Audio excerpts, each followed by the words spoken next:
Hello team, welcome to another ATP Geopolitics video with myself, Jonathan MS Piz, Ukraine War News Update, second part thereof for the 2nd of April 2025.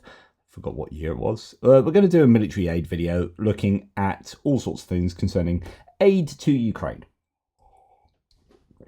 We will also be drinking tea, well at least I will. You can drink where you like. Starting with the European Commission, and I have mentioned this already, has transferred 3.5 billion euros to Ukraine in the next tranche under the Ukraine facility, according to Prime Minister Shmyhal from yesterday. These funds will help us continue to maintain macroeconomic stability. Now, I often wonder what these monies are made up of when they are, scare quotes, given to Ukraine. Quite often we hear the IMF has given this money and the EU has given this money. And then another entity within the EU has given this money. And then another EU department has given this money. And then this country has given that money. And you're thinking, is this free money? Is this loans? Is it a grant? Is it what are the strings attached? And I can assume that there are always going to be strings attached. It's going to be quite rare when just flat out money is given.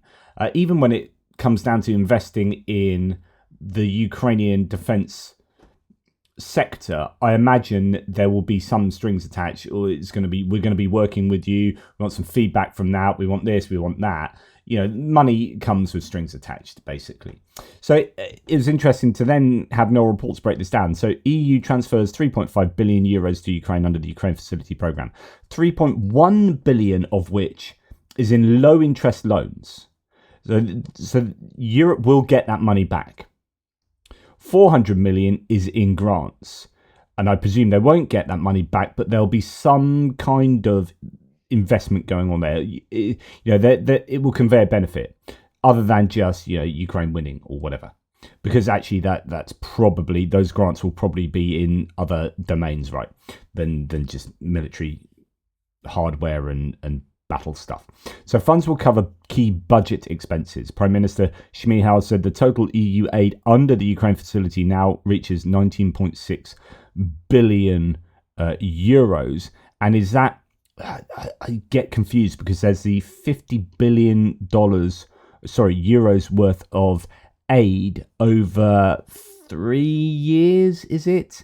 And I think that could be what that is. That was, I think, the aid package that the Hungarians were opposed to very much at the beginning. But anyway, I could be wrong.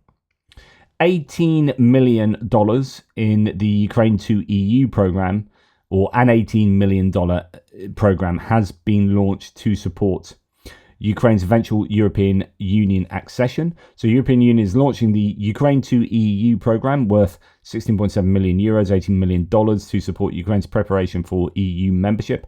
Officials announced on April the 1st. It is gathering momentum, isn't it? It looks like Ukraine will be joining the EU. And in a way that you look at, say, Serbia, you look at Turkey, you think, yeah, okay. You look at your watch, you're like, there goes another couple of years.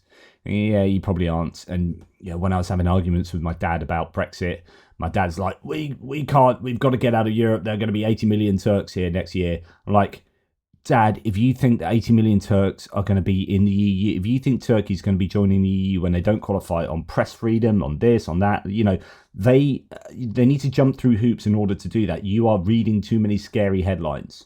Lo and behold, we are 9 years later and Turkey are further away from joining the EU than they were in 2016 when my dad was trying to claim that they were, right? So, reality. The reality here is that actually there are tangible steps being made every month, with Ukraine even being at war and being able to achieve X, Y, and Z, to the point where the EU is pumping in money to create this accession project. Right now, I'm fairly sure there are going to be some challenges for Ukraine joining the EU in terms of agriculture. A big agricultural producer just joining a common market is going to scare the bejesus out of a lot of agricultural producers in the EU, right? That is going to be a challenge. Okay, it will affect prices. It will affect, therefore, incomes in a protected trade bloc.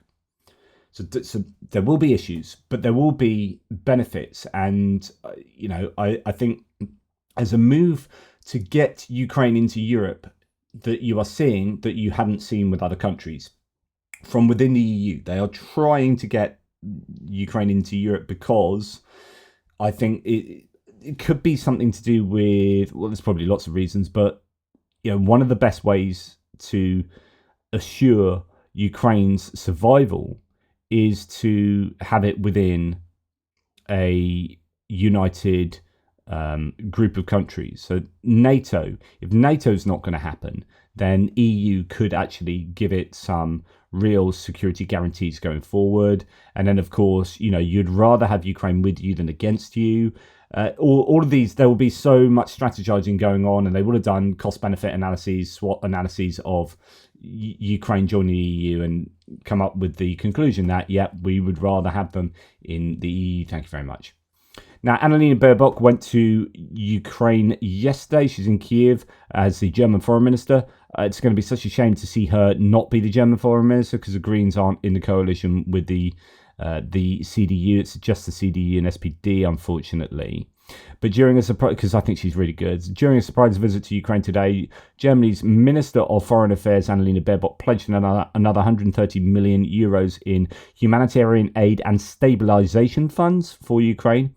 In a press statement, she said that Putin is only simulating a willingness to negotiate and that we must not allow ourselves to be blinded. This is also why it's so important to be in Ukraine now and make it clear that the next German government will continue to provide massive support for Ukraine. In fact, her whole, well, not whole, I read out sort of a minute and a half of her speech in my hits and losses video this morning because it pertained to kind of peace negotiations. Really good, impressive. Now, German aid to Ukraine then says, my latest piece, part the 11 billion euro in funds for the military assistance of Ukraine approved on Friday are over 8 billion reserved for military aid in 2026 to 2029. In my latest, I explain why this is more important than you might think. So let's have a little look at the German aid to Ukraine. Now, the juicy part of this article, and German aid does a really good job of keeping up to date with what Germany is doing, is in this 8.2 billion euro approval going forward. This is long-term support. So it talks about 3 billion euros for 2025, 4 billion in military assistance earmarked in the final draft budget for this year had already been fully bound since last year, meaning Germany was so far unable to announce additional assistance in case Ukraine would need it. So these funds are therefore often highlighted in current reporting, but the 8.2 billion euros also approved are actually no less important, even if many people may not be aware of this. Okay, they are approved funds of commitment appropriations and ensure that the German MOD can already commit to spending certain sums in future years and act accordingly. In other words, thanks to these commitment appropriations, the Ministry of Defence can already conclude contracts with Rheinmetall, Diehl Defence and other defence companies and thus guarantee the provision of military equipment worth billions of euros to Ukraine for the coming years. In detail, the following funds will be additionally available for the purpose in the coming years. 2026, up to 2.69 billion euros. 2027 up to 3.17 billion, 2028 up to 2.23 billion, and then 2029 up to 164 million.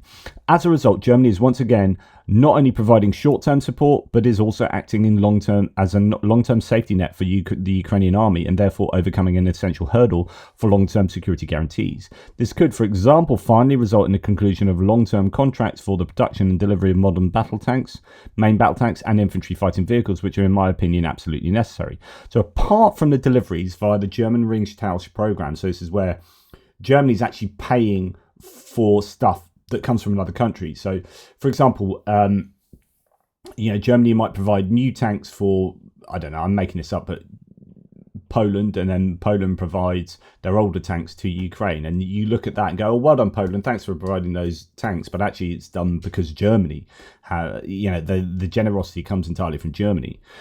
So Germany delivered 18 Leopard 2A6 main battle tanks from the Bundeswehr stocks to Ukraine in 2023, and a further approximately 135 Leopard 1A5 main battle tanks, to the older ones, have also been mobilized in cooperation with Denmark and the Netherlands, of which 103 have already been delivered, so that leaves another 32 Leopard 105s to be delivered. However, these deliveries are due to end soon. The same applies to the Marder 103 infantry fighting vehicles, of which Germany has delivered 140 to Ukraine to date, and will deliver a further 25 in the first half of this year. Although Spiegel reports that the German government plans to pledge and deliver additional Marder 103 IFVs in the future, it's unlikely that we're speaking about numbers that would mean an actual increase in capability for the Ukrainian army. Likely, they'll be more or less only compensating for losses, which simply cannot be the point of our assistance. Long-term contracts for the production and delivery of 3-digit number of modern main battle tanks, but even more importantly, infantry fighting vehicles, should therefore have been concluded long ago. Unfortunately, a lack of funding has so far prevented this. In my opinion, says German aid, optimal candidates for the infantry fighting vehicles would either be the CV90, where the Ministry of Defence could enter into existing contracts of the Netherlands, Denmark and Sweden. Deliveries are scheduled for the start of 2026, or the Lynx manufactured by the German defence giant Rheinmetall, in which Ukraine is also genuinely interested. The delivery of 10 Lynx infantry fighting vehicles to Ukraine for testing began at the end of 2024. I think they've definitely got one of those already. Rheinmetall is not only hoping to supply several hundred Lynx infantry fighting vehicles to Ukraine, but also wants to manufacture them in Ukraine starting in 2027. Now, there were hopes that manufacturing would have started already, but that's the first time I've seen a more definitive time put on it, and that is 2027, so that's a long way away. For main battle tanks, which according to Ukrainian officials are less urgently needed than infantry fighting vehicles, an investment of several billions of euros in the production and delivery of Leopard 2A8 main battle tanks would make the most sense, in my opinion. In the long term, this would not only provide Ukraine with one of the most modern main battle tanks in the world, but it would also overall reduce procurement costs, certainly improve the supply of spare parts, and also reduce delivery times through the expansion of production capacities and supply routes. Good for Ukraine, good for the Bundeswehr, good for Europe. Of course, apart from main battle tanks and infantry fighting vehicles, it's also about contracting additional modern air defence systems such as IRIS-T, SLM, self-propelled artillery such as Panzerhaubitze 2000 or the RCH 155, securing the supply of various ammunition for more years ahead, etc., etc. So, that money going forward, secured over time, is really good for Ukraine, and also good, obviously, for the German army, the German defence industrial base, and actually Europe as a whole. Because the part of the problem that Europe has is that there are so many, and this is where you've got to go and watch things like Arming Europe Without the USA, Global Arms Exports by Perun. Perun's last 2 videos have been really fascinating. We've long known that because there are so many defence industrial entities in Europe and they're all competing with each other, when you look to the US, they have a massive defence industry, but they're buying at scale, at huge scale, for an army, for a defence department that is spending $900 billion a year, right? So what that means is you get economies of scale. So economies of scale is the more you make something, the cheaper it becomes. So the US can then become more competitive around the world with providing not only the best stuff, but making it at least somewhat cheaper. And in Europe, we have lots of smaller concerns competing with each other and competing with the US. And then you've got South Korea coming online, and then obviously China. And now you're thinking India, what are they going to be doing? And obviously Russia. And the problem is that, Challenger main battle tanks is a great example of this. You make very few of them, they become expensive. You're struggling to export them. Spare parts that are then harder to come by, and you have this snowball effect, which is the more you produce them, the cheaper they become, the easier they become to maintain, the more the footprint is. That's why the F-16s is quite. They are in some ways beneficial for Ukraine because there's so many people use them. You've got so many spare parts, right? And when Germany, if Germany was able to, invest in an awful lot and have Ukraine buy some of the German stuff, then it makes them all cheaper, which is then when Europe is saying, right, we've got to spend an awful lot on rearming ourselves and 65% of this or whatever expenditure has to come from within Europe, then you want that to be as cheap as possible so you can get more bang for your buck. So instead of getting 10 infantry fighting vehicles, we can now afford 14 of them because they're that much cheaper. And then they become even cheaper. Europe's then buying from its own stocks, and then so on and so forth. It's really, really important. And all of what I've just talked about with Germany is going to help towards making all of this stuff cheaper eventually. German aid to Ukraine also talks about the monthly update on German artillery shells deliveries. And actually, March have absolutely gone down. But you can see how important Germany has been for the last, for the last year, really ramping up either production or just procurement and aid of artillery ammunition. So that is good, but really dropped off there. Germany delivered just 5,000 155mm HE shells and 2,000 122mm shells, which is the lowest total amount for a long time. Don't know what the reason for that is, but anyway, worth noting. Now, staying on Germany, Zelensky hopes to agree on the supply of Taurus missiles with the new German Chancellor, Friedrich Merz. The president said that Ukraine would work on this issue after the election of the new Chancellor. German Foreign Minister Baerbock said she could not promise concrete results, as she will soon resign, but negotiations between Germany, France and the UK and Ukraine are ongoing. That would be obviously what everyone wants and want to see these Tauruses be used. I think they become this really big thing that probably doesn't warrant the topic being as important as many people perceive. I think it would be great. I don't know that it's going to be a massive game changer. I don't know how many they'd end up getting. What's been really frustrating, Colby Badwire's been talking about this recently, is why Europe hasn't ramped up production of cruise missiles.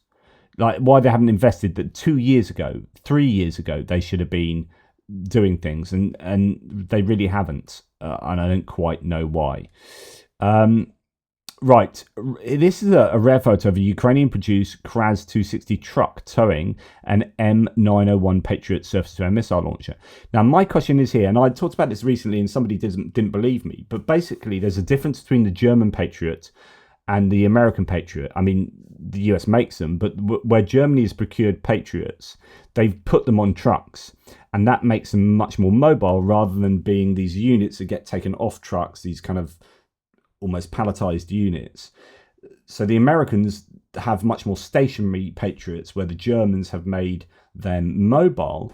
So that's they're usually on man trucks, I think, if they're German. This is possibly an adaptation of American provided Patriots to make it more mobile, and that the Ukrainians have done this.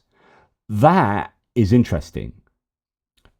I don't know if that's the case, but I'm fairly sure that's not the German provided one. So I think the Ukrainians have adapted American Patriots to make them mobile, and then that gives them so many more options. Because normally you plonk them on the outskirts of a city, and they're there to protect a city. What we wanted to see was Patriots get used, albeit rather riskily, used near the front lines, take out a bunch of airplanes and helicopters, and then get out of Dodge. That's what happened when the when the Russians lost about 5 aircraft up in Bryansk all at once. So I think it's now accepted that they were Patriots there, and I think arguably down near the south as well, when a bunch of aircraft, maybe the A-50s, those AWACS type planes, were lost as well. So useful. Now, French aid to Ukraine says, quote, "We also know that France is considering supplying Puma helicopters that have already been decommissioned and are currently in storage. For Ukraine, the Puma could effectively replace the older versions of the HIP." So those are the HIP, you got the HIP and the Hind, the Me-8, Me-28. Oh, I don't know which ones are which. Anyway, these would replace some of the older Soviet-era helicopters. Well, it turns out the UK is set to provide Ukraine with 8 to 10 retired Puma HC-2 helicopters for free, according to Avions Légendaires. Equipped for night operations, they carry 15 troops and have modern missile defences. Portugal recently sent 8 SA-330J Pumas, and France is considering this too. Fascinating stuff indeed. If we go to Avions Légendaires and translate that, because my French, although I have a degree in French, it's 25 years since I spoke it, or something. So Barely withdrawn from service, several examples of the Westland Puma HC2 have already been promised to Ukraine in order to strengthen its means of assault transport and medical evacuation. Already in the autumn of 2022, 3 Westland Sea King HU5s have been donated by the British. And the Germans did the same last year with another 6 of those.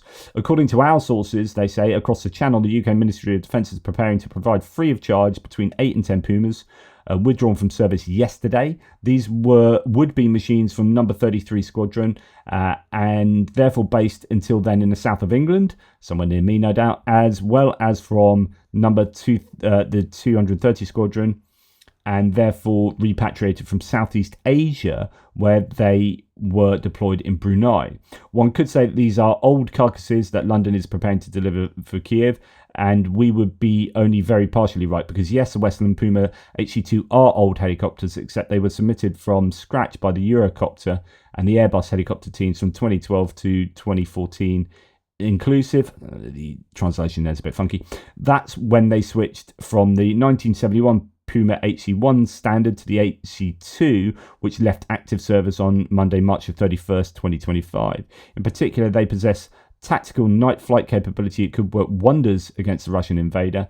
These helicopters can accommodate up to 15 equipped and armed soldiers and have recent self-protection against missile fire from the ground. In fact, discreetly for a few months, the Ukrainians have been talking about the older generation helicopters they would have liked to receive, and the Puma was top of the list. Moreover, whether it is a British, Spanish or French machine, the Ukrainians are not sloppy. They take what comes. It must be said that the loss rate of the Mi-8 HIP, that's a Mi-8, Mi-17 HIP H, is very high. In addition, they must be constantly cannibalized to keep them in a state of flight. The Puma will give the Ukrainians a certain security at this level, given the number of machines still in the Allied forces. However, the British are not the first to have unsheathed the Puma. A few days ago, the Portuguese delivered 8 of them to Ukraine, to the SA-330J standard. We also know that France is considering delivering examples that have already been withdrawn from service and are currently in storage. For Ukraine, the Puma could effectively replace the older versions of the HIP. So that's really interesting stuff. I find that fascinating. It would be great if Portugal, UK and France could just deliver them a whole fleet of Puma helicopters and some for spares. Brilliant. Latvia is to send another batch of 1,500 drones to Ukraine. According to country's MOD, 2 Latvian companies will deliver a total of 12,000 drones to Ukraine in the first half of this year, worth 17 million euros. That's excellent from Latvia. Now, the Ministry of Defence has codified the domestically produced 40mm AGL-53 automatic grenade launcher. It can be installed on combat vehicles or light terrain vehicles. Ukraine they are obviously trying their hardest to make as much as they can, and there's another example. Now, I reported on this in my hits and losses video yesterday. Russian sources report that Ukrainian engineers have developed a solution to discover the launch sites of Russian tactical fiber optic FPV drones, allowing them to track down the operators. The FPV operators are, of course, considered high value targets, and this is using spectrum cameras to be able to detect the fiber optics that go from a drone either in flight, or even if it's been blown up, will have a fiber optic that then connects it back to the operators. Now, someone was saying in the threads yesterday, if you're an operator, surely you'd be like reeling all of those in, but of course they get all tangled up and it becomes quite difficult. But the idea is that actually, unless if you have a drone operating unit that doesn't move all the time, then you can track these fiber optics arguably back to the operators and then hit the operators.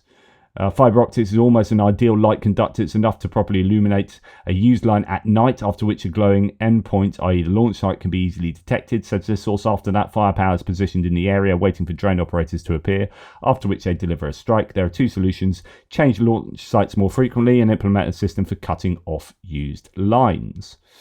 And then we hear this: Ukraine's unmanned systems forces are launching a women's unit. I've talked about stuff like this previously, and I'm surprised it's taken so long in this context. I've talked about how air defense units, and there are female air defense units, but but it's not just females. You can have older people who are otherwise unfit for frontline service. Like if your job is basically receiving coordinates for where a drone is probably flying through the air, and you've got to drive to that. So you've got someone who's a driver, you're just driving a truck with a gun on the back and then someone's operating a gun. If that's all you need, so you're just like, you're trained to drive and understand coordinates, and you're trained to shoot that gun at drones. Like, that's your only job, shoot the gun at drones. So if you like, okay, you're going to maintenance and all sorts of other things that you'll probably be doing as well. But the point is that this isn't like combat operations on the contact line, living in trenches, doing this. So your health can be slightly different. You can be an older person, or, you know, someone with a prosthetic limb or something. Do you know what I mean? There are loads of options for jobs that people can do in the armed forces that can be done by people who otherwise wouldn't be fit. And that can include, I'm not saying women aren't fit to do frontline fighting, but, you know, it's going to include women, older people, some disabled people, etc., etc. You always are going to you're wanting to increase the pool of people you can draw from, because that is a real issue for Ukrainians. So Yemen Systems Forces have begun recruiting members for its new Harpies unit with exclusively female drone operators. The branch announced on April the 2nd. Former prisoners are now soldiers in Ukraine's Alcatraz battalion, part of the 93rd Kolodny Yar Brigade. Over 250 recruits train as stormtroopers preparing for battle on the front lines. Their instructors, seasoned fighters, adapt training to modern drone warfare. Great stuff there. And again, this is about expanding the pool of people. And when the Russians were taking conscripts, I was never critical of that as an idea. Perhaps the way it was done by the Russians and etc., yeah, got an issue with. But here, yeah, I think that's naturally going to be a good source of people for the front lines. You know, why are you paying, you know, good money and in terms of lives for people you're taking out of the economy, out the functioning of society, and putting them on the front lines and taking them away from their families and all of this, when actually you've got people who've already been taken out of society to some degree. They've been incarcerated. They're costing you in terms of, you know, the cost of prisons and rehabilitation projects and whatever. And actually, if these guys are willing to go and fight on the front line, then, you know, that just makes a load of sense.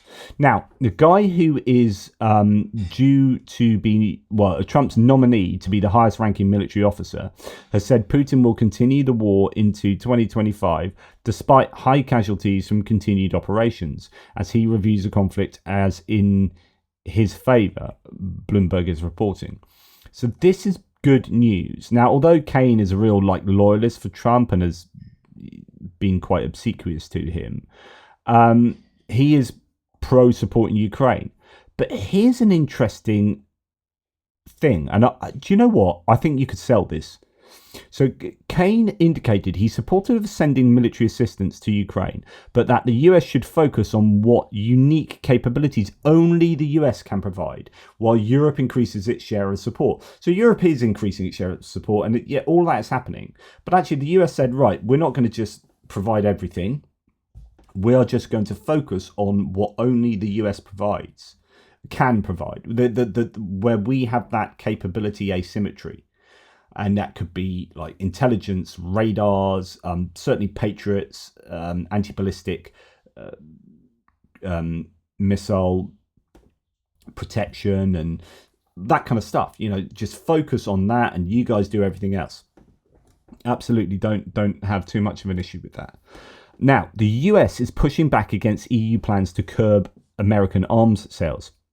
Washington has privately urged European allies to keep buying US-made weapons, Reuters reports, and actually a number of nations have just kept up there with the orders for American weaponry. There's been this kind of shaky area recently, but there have been a number of declarations, I think, in support of US weaponry. As the EU moves to strengthen its own defence industry, according to 5 sources, US officials objected to recent EU efforts that could limit American defence firms from participating in European arms tenders.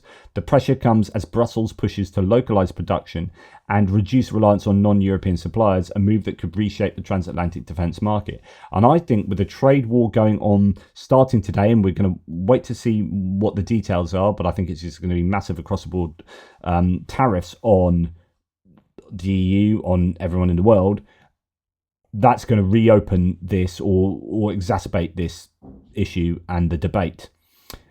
So I think that will rage for some time, and US arms manufacturers are going to be sweating it at the moment. There's no doubt about that. So Class Report says the same thing. Let's just see if there's any difference in detail here. The US has formally objected to the EU's defence initiative, Rearm Europe, which proposes 150 billion euros in loans for joint European defence projects. I don't know why not, but oh well.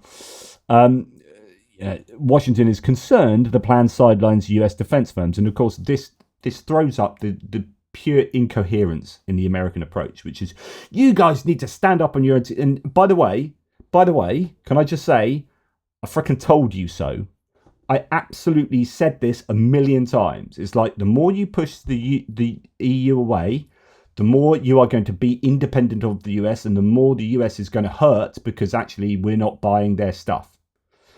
I don't know how many times I told you that, and now we've got the US realizing this. So they said, you guys need to go and do your own stuff. So we say, okay, we're going to raise 150 billion euros, or at least the EU says it is, and we're going to rearm ourselves. And now the US is going, yeah, well done. Oh no, don't do that. No, don't do that. But literally, you've just told us to do that. Yeah, but don't do that, because that means you won't buy our stuff. No, we won't buy your stuff. You just told us we're relying too much on you. You just said you need to go and do your own thing, that these are your wars, that you need to go and sort that out yourselves. Well, we are doing that, and that doesn't involve buying stuff from you. I'm sorry. They are upset about rearm and that the US is excluded. No shit, Sherlock. Said a senior European official. Washington is concerned the plan sidelines US defence firms, potentially harming transatlantic ties. Potentially harming, not transatlantic ties, potentially harming, bottom lines and profits. Secretary of State Marco Rubio warned EU leaders on March the 25th that, quote, any exclusion of US companies from European tenders would be seen negatively by Washington. Tough titties, mate. Like, if that's... just goes back to, like, you just want everything. We want you to be independent and spend all of your money in the US, but us to spend no money on anything, and you do everything for Europe and the globe. In fact, we're just going to go and retreat into our castle. But if you don't spend 100% of all your money on us, then we're going to beat you with a stick. Like, they just want their cake. They want to keep it there looking like a nice cake and eat it. And you can't. You just can't do that, mate. A State Department spokesman echoed the concern. Trump welcomes stronger European defence. Oh, we welcome stronger defence, but not at the cost of new barriers against US companies. Transatlantic Defence Industrial Corporation makes the alliance stronger, the official said. And of course, that perfectly elucidates the issue, and the issue that I've banged on about incessantly. And my goodness, you've heard me do that. Shashant Joshi from The Economist says, 3 years after Russia's invasion, what do Europe's arms makers have to show for themselves? The Economist has compiled data for Europe's 10 biggest defence firms on 4 lines of output, and there is more momentum than critics imagine, though gaps do remain. So this is actually looking more positively. Actually, Europe has done an awful lot more than you might imagine in terms of rearming and gearing up. So while we've been moaning, I mean, these things take a long time to sort out. There have been production facilities built or planned. You've got like Nammo, Rheinmetall, all sorts, like making. You've got explosive factories going up, being reopened in Denmark. You've got stuff going on in Finland and Norway. You've got obviously Germany, then going down into Hungary, and you got Bulgaria. Then you got France, like upping its stuff. You got Forge Masters in the UK and barrels. There's stuff going on in Europe, which is actually really, really positive as far as an arms industry is concerned.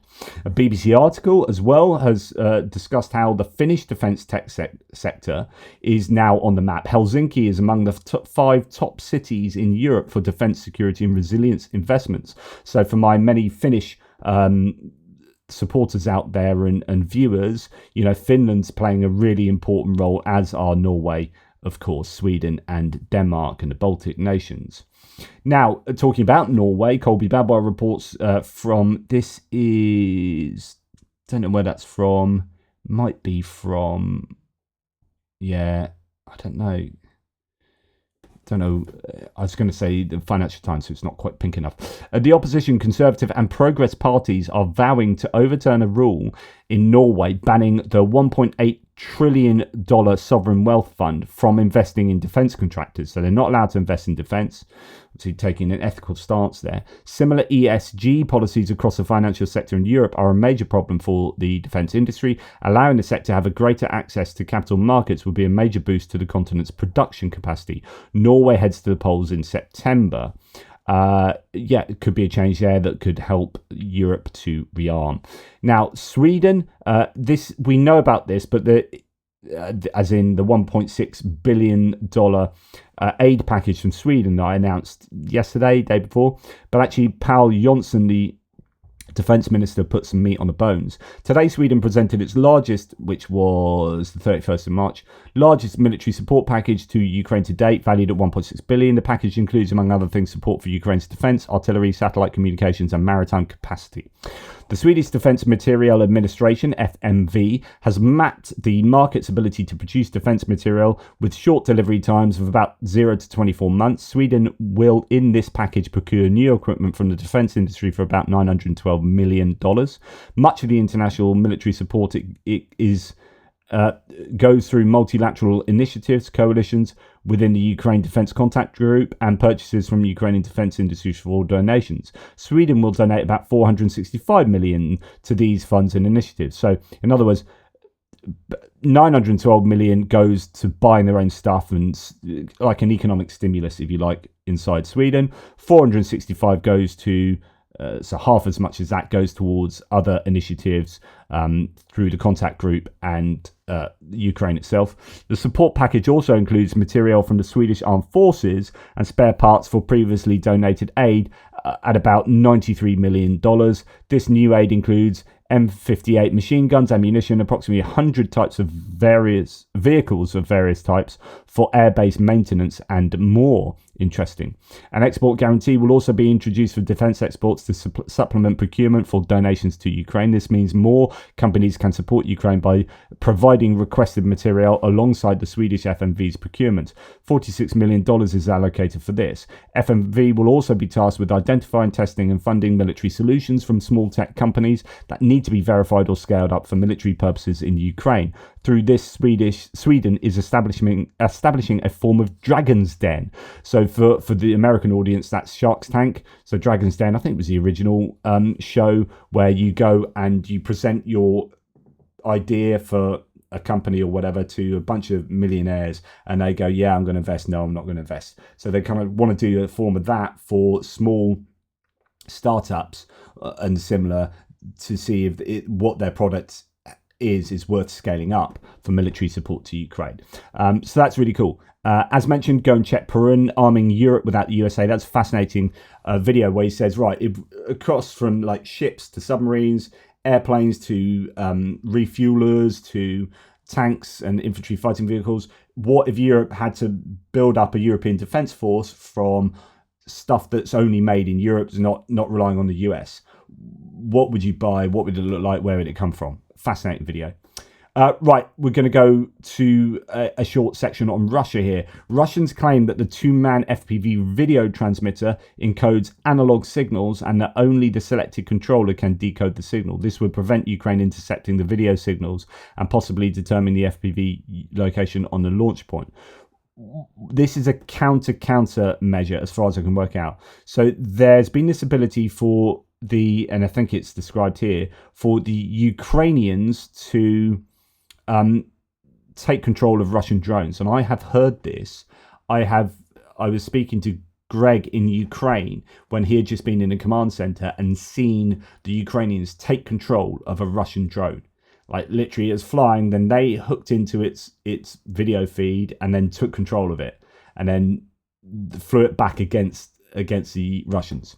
So FPV countermeasures and countermeasures. Magyar's birds intercepted a Russian drone video stream that identified the operator's location, quickly leading to a fatal FPV counterstrike. So that's probably with another drone. They know where it's come from and hit it with another drone rather than its own drone. Ukrainian radio expert Sahil Flash warns FPV bomber drones to reduce the strength of their video signal when returning home. So it looks like that here a bomber drone, which is not a one-way drone, so it goes back, then has a video feed that the Ukrainians can look at, and when it returns home, then they know exactly, they can geolocate exactly where it is and then hit the other people. Here, that was neglected, and the Russians captured the analog signal on a video receiver and were led to the crew's bunker. Yeah, so that could be the Russians doing that to the Ukrainians there. The crew needed a new Russian OSD on-screen delay firmware that can mask off almost all of the screen except for the small window. The adjustable window is big enough for the operator to navigate takeoff or landing, but not enough to reveal the location. So there's these measures and countermeasures, and then further to that is this one. Russians claim that the two-man FPV video transmitter encodes analog video signals, and only the selected controller can decode the signal. In other words, it can't be hacked into. This would prevent the Ukrainians from intercepting the video signals. So it's not so much the Russians doing that to Ukraine, but it's them stopping the Ukrainians doing it to them. Russian ruler Putin, and I reported this yesterday in my hits and losses, but not in my sort of military aid, 160,000 new conscripts. This isn't like a mobilization as some people have been worried. Like I said, it's conscription, but it's bigger than it previously would have been. So I think it's an extra 40,000. It's the biggest conscription they've done since I don't know when. Kiev braces for escalations while Moscow replenishes its ranks with draftees amid heavy losses, said the Euromaidan press. New conscripts come as Ukraine warns of looming Russian offensives on 3 fronts. Although Russian conscripts are typically not deployed in active combat, Moscow has relied on financial incentives and pardons to recruit civilians for the war in Ukraine. So what they try and do is turn them into contract soldiers by giving them incentives and this and that. So yeah, we got 160,000, and you're not allowed to fight on the front line, but actually I think they are able to be put inside Russia, so they can contribute to the Kursk invasion and Belgorod, etc., etc. But also they'll be trying to get them contracted formally. And then finally, breaking defense, Russia is about to mass produce a fighter jet without its key radar. What could go wrong? Once seen as a fighter without an audience, Russia is now focusing on reviving the MiG-35, says Euromaidan press. So the former head of United Aircraft Building Corporation, OAK, has confirmed a large-scale production of the 4+++ fourth-generation fighter will begin in 2025 before his departure last year. This decision is largely driven by the war in Ukraine, as the Russian aerospace forces urgently need to replace combat losses with available advanced aircraft. Though the VKS ordered 24 MiG-35s in 2017 to be delivered by the end of 2027, estimates suggest fewer than 10 have actually been produced to date, with no export customers showing serious interest. So the latest MiG-35 variant offers several advantages over heavier Sukhoi models in Russia's inventory, despite lacking the Fazotron Zuk AESA radar in VKS versions to reduce costs. However, without the radar, the MiG-35 falls short as a standout weapons platform compared to other VKS-operated fighters. Quote, you pay for your aircraft by the pound when you're using them in combat, one Ukrainian radar and electronic systems enterprise director told Breaking Defense. Unlike the Russians, who until now rarely used a MiG in combat, Ukraine industry has experience with maintaining both the MiGs and Sukhoi models in high op-tempo environments. So the advantages for this aircraft: lower maintenance and operational costs compared with heavier Sukhoi fighters, ability to operate from shorter runways and unimproved surfaces, redesigned center wing box section and wing area increased range of up to 1,250 miles without external tanks, about 50% more than the original MiG-29, and in-flight refueling capability absent in many previous MiG models. So they're going to try and produce this, apparently, even though they can't.